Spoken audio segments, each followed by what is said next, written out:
Bizə edilən müraciətlərdən biri də məhz pensiya alan vətəndaşlarımıza 200 manat yardımın ödənilib-ödənilməməsi ilə bağlıdır. Mətbuat vasitəsilə də bu istiqamətdə xeyli suallar təqdim olunur.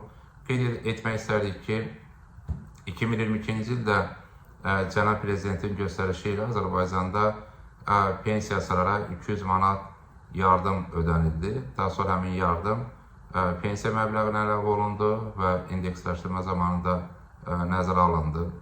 Nəzərə alsaq ki, 200 manat yardımın ödənilməsi, ümumiyyətlə pensiyasılara əlavə pensiya yardımının ödənilməsi ilə bağlı təklif Milli Məclisdə də səsləndirilib və bütövlükdə bu istiqamətdə addımlar həm fiskal gəlirlərimizdən, həm də sözsüz indeksləşdirmə nəticəsində pensiyalardakı artım, median artım, eyni zamanda orta pensiya məbləğinin necə dəyişməsi ilə, o cümlədən təbii ki, istehlak bazarındakı qiymətlərlə bağlı bir prosesdir və nəzərə alsaq ki, bütövlükdə pensiyasıların sosial təminatın gücləndirilməsi hər zaman prioritetdir və xüsusən də Dövlət Sosial Müdafiə Fondu vasitəsilə bu istiqamətə yönəldilən vəsaitlərin həzmində də artımlar var. Bu həm pensiya indeksləşdirilməsi, həm minimum pensiyadakı artımlarla bağlıdır. Bu da nəticə etibarən dövlət büdcəsinin bu istiqamətə daha çox vəsaitin ayrılmasına labid edir, daha çox vəsaitin ayrılması həyata keçirir.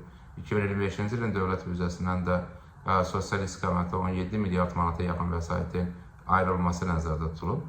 O baxımdan təbii ki, 2025-ci ildə də pensiyasılarımız və digər vətəndaşlarımızın büdcədən vəsait edən vətəndaşlarımızın sosial təminatının gücləndirilməsi prioritet olaraq qalacaq. Konkret olaraq təbii ki, yardımların verilməməsi və ya bu istiqamətdə hansı addımlar atılması ilə bağlı suallara cavab olaraq qeyd etmək istərdik ki, təbii ki, ilkin olaraq pensiya indeksləşdirməsi həyata keçiriləcək. Minimum pensiya 14,3% artır. Əmək pensiya indeksləşdirmənin təxminən 8% olacağı gözlənilir. Daha sonra təbii ki, fiskal gəlirlərə uyğun olaraq bu istiqamətdə bütövlükdə sosial təminatın daha da gücləndirilməsi istiqamətində atılan addımlarla bağlı da biz mütəmadi şərhlərimizi və izahatlarımızı təqdim edəcəyik ki, bu istiqamətdə məlumatlandırma səviyyəsi daha da yüksək olsun.